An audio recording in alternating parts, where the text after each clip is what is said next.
ZANU-PF is so desperate to make sure that they stop the opposition in Zimbabwe. Right now, according to this report from Newsworks, ZANU-PF is plotting backdoor two-thirds majority.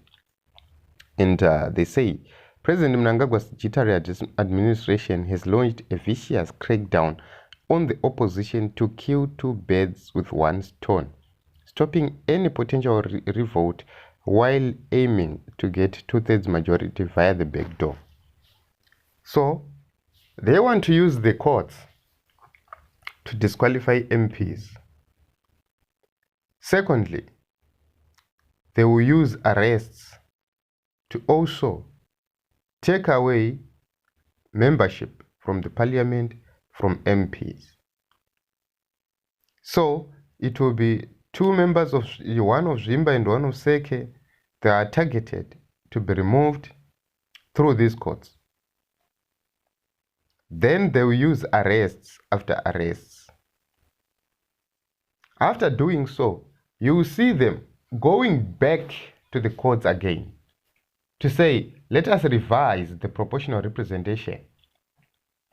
Because of the numbers which we have reduced, let us revise the proportional representation. And they will capitalize on that. So we have to be careful. When dealing with ZANU-PF, the people of Zimbabwe have to be careful because it can do anything only to save power, only to be in power. They are not going to leave power anytime soon, these guys, because take a look how they fly with helicopters to visit their own children. Murume helicopter yake, mukadzi helicopter yake.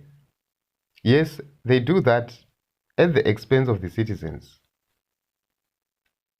They do not even care that the people they are leading are in poverty. They don't even care what you think, how you feel, what you're going through, that the hospitals are dead, that there is nothing working, the education sector is dead. They don't care. Because their kids go to the most expensive schools. You cannot afford to pay school fees for your child in the rural areas, but their own children, they attend the most expensive schools. And you'll be told that it's not their fault. You'll be told kuti atingatadza kuendesa mwana wangu kuchikoro chakanaka just because worutadza kubhadhara school fees $20. That is the fate Zimbabweans are going to face. It's not about how Zimbabwe should benefit. It's about how individuals should benefit. It's about how individuals are going to make it. Mavhotero wakaitwa navanhu so.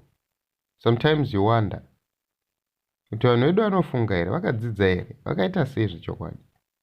NaChamisa could have won with the biggest margin ever, like Hakainde Hichilema did in Zambia. But vanhu vedu so.